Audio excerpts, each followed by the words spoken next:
देखो, तुम बोलते हो मेरे साथ ये हो गया वो हो गया, ये नहीं होना चाहिए था, ऐसा नहीं होना चाहिए था, ऐसा ही क्यों हुआ।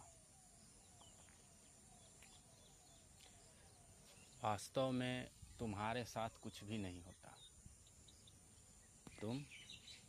तुम्हारे साथ कभी कुछ भी हुआ ही नहीं, और तुम्हारे साथ कभी कुछ भी नहीं होता। समझे? क्यों नहीं होता, कैसे नहीं होता? देखो, तुम सिर्फ हो, तुम सिर्फ हो, इसको समझो। तुम सिर्फ हो, इसको देख लो, खुद में देख लो, है ना? खुद में देख लो, स्वयं से स्वयं में देख लो। तुम कहते हो मेरे साथ ये हो गया, ऐसा नहीं होना चाहिए। देखो, तुम्हारे साथ कुछ भी नहीं होता। जो कुछ भी होता है, जो तुमने माना है, तुम्हारे जो मान्यताएं हैं, तुम्हारे जो संस्कार हैं, तुम जिस चीज़ से जुड़े हुए हो, उससे होता है। उसके साथ कुछ होता है, क्योंकि उसका होना ही उसका गुण है, धर्म है। तुम किससे जुड़े हुए हो? तुम शरीर से जुड़े हुए हो, है ना? तुम खुद को शरीर समझते हो, इससे जुड़े हुए हो, इसमें तुम्हारी मान्यताएं हैं। तो शरीर को कुछ हो सकता है, शरीर को कुछ हो सकता है, स्वस्थ हो सकता है, बीमार हो सकता है, टूट सकता है, फूट सकता है, कुछ भी इसके साथ हो सकता है। उसमें कुछ भी गलत नहीं है, यह नॉर्मल है।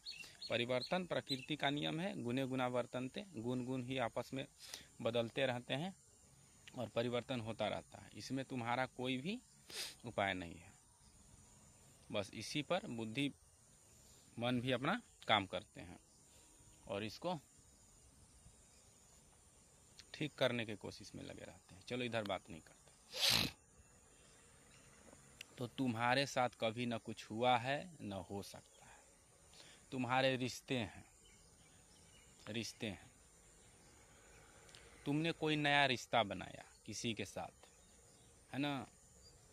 अपने दोस्त बनाए, परिवार बनाए, पति बनाए, पत्नी बनाए, जीवन में किसी और को तुमने अपने स्थान दिया, उसके साथ तुमने अपना संबंध बनाया, रिश्ता बनाया, और एक दिन वह रिश्ता टूट जाता है। तो तुम क्या करते हो? तुम उदास हो जाते हो, टूट जाते हो, तुम बेवकूफ़ हो।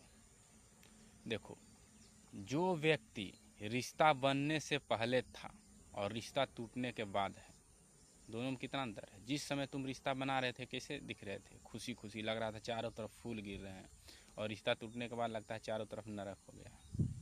ये कौन है? ये तुम्हारी अविद्या है, यही अहंकार है, यही अहम है। समझे? ये पूरी तरह से भ्रमित हो, वो भ्रमित है। लेकिन अगर तुम गौर से देखो, तो जब तुम्हारा रिश्ता आरंभ हुआ था, या आरंभ होने से पहले और ख़त्म होने के बाद, अभी भी एक शेष है जो सब कुछ देख रहा है और सभी को जान रहा है। उसको महसूस करना है तो देखो, ये तुम देख लो कि तुम शरीर नहीं हो, तुम बुद्धि नहीं हो, तुमने जो रिश्ता बनाया वो नहीं हो, तुम कुछ भी नहीं हो। देखो, एक मौन बसता है अंत में। देखो, तुम्हें होने का एहसास होता है ना, कि कुछ अभी भी है। वही चैतन्य है, वही तुम हो।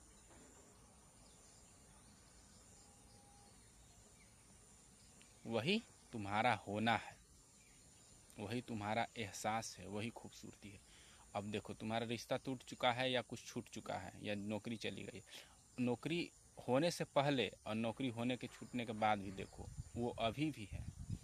वो जो मौन है, जो आनंद है, सत्य है, वो अभी भी है।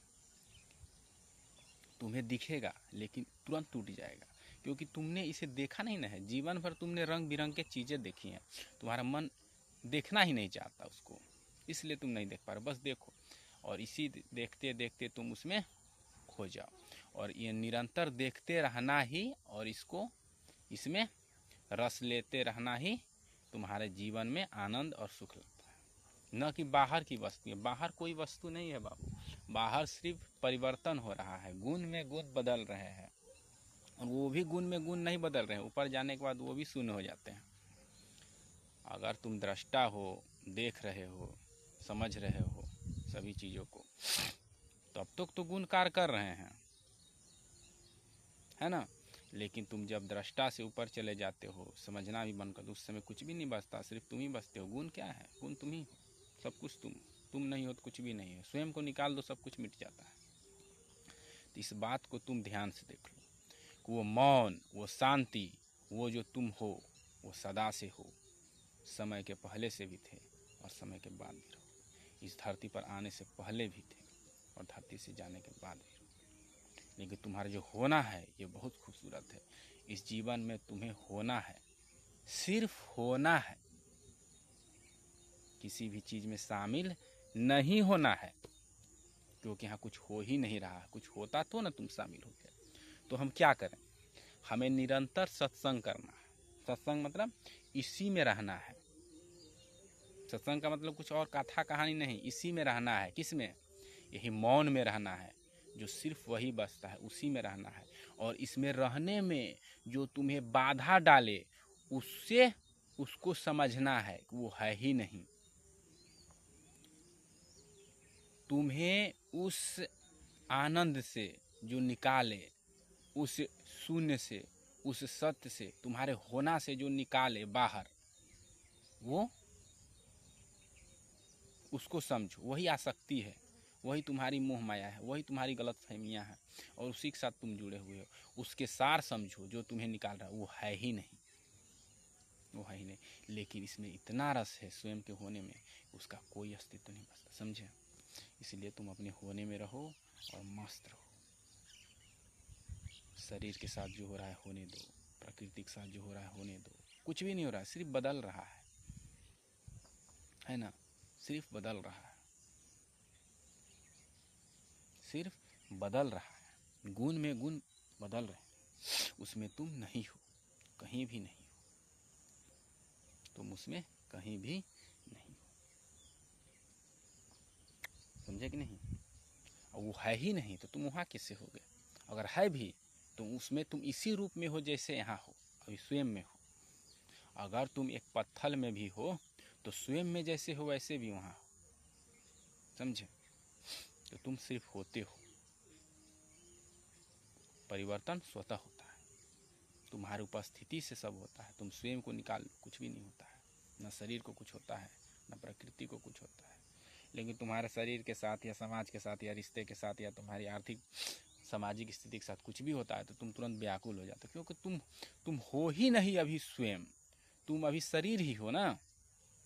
मान लो अभी तुम शरीर हो तो शरीर में कुछ होगा तो तुम्हें तकलीफ होगा ही, तुम उसके उसके उससे व्याकुल हो जाओगे, तुम्हें दुख होगा ही। तो तुम शरीर को अपने से जोड़ के रखे हो, तुम शरीर को खुद उससे जोड़ के रखे हुए हो, ये तुम्हारी समस्या है ना। तुमने अपने खुद को मन के साथ जोड़ लिया है कि मैं मन हूँ, इधर उधर देख रहे हो रंग बिरंग का। अब किसी को पाने का प्रयत्न करोगे, किसी खोने का प्रयत्न करोगे, दुख होगा ही। मन का क्या इच्छा होता है? इधर उधर नाचना, ये पा लेना, वो अच्छा लग गया, ये सुंदर लग गया, इसे जुटा लेता हूँ, इसे त्याग देता हूँ, यही तो मन का काम है। तो इसके साथ तुम जोड़ो मत खुद को, इसके साथ जोड़ो मत, तुम मन नहीं हो। बाकी बात मन देखना धीरे धीरे तरल हो जाता है, सरल हो जाता है, वो अपने बहुत तरलता से काम करता है। जो शरीर के लिए ज़रूरी है वो इंस्ट्रक्शन देता है, अच्छे से मतलब मन काम करता है और शरीर भी अच्छे से काम करने लगता है। बस तुम स्वयं को अपने में रखो, होने में खुद को रख लो, उसके बाद देखो। लेकिन तुमने खुद को जैसे ही निकाला, उसको तुम खो नहीं सकते, तुम्हारे साधना भी कच्ची है, तुम उसको समझो। तुमको होने में खूब बार बार कुछ देखते रहना, मैं बस हूँ, मैं बस हूँ, बस कुछ भी समस्या मैं हूँ। और निरंतर ये बीच बीच में धीरे धीरे ये कमज़ोर होते जाता है, तुम्हारी पकड़ प्रकृति के प्रति, मोह माया के प्रति, और तुम स्वयं में ही खो जाते हो। और वो खो जाना ही साक्षित्व है, और वो साक्षी है।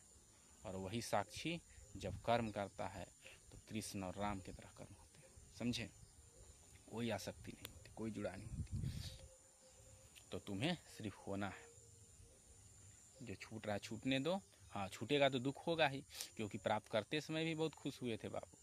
जिसने प्राप्त करते समय जितना जश्न मनाया है, छूटते समय उससे कई गुना दुख मनाएगा। क्यों? क्योंकि प्राप्त करने वाला कौन है? समझे। प्राप्त करने वाला कौन है? शरीर है। तो जब वो प्राप्त नहीं कर पाएगा तो कौन दुखी होगा? शरीर दुखी होगा। तुम दुखी नहीं होते, तुम सिर्फ होते हो। अगर प्राप्त करने वाला मन है, तुमने किसी के साथ संबंध बनाए, रिश्ते बनाए, तो रिश्ता छूटेगा तो मन को बहुत दुख होगा।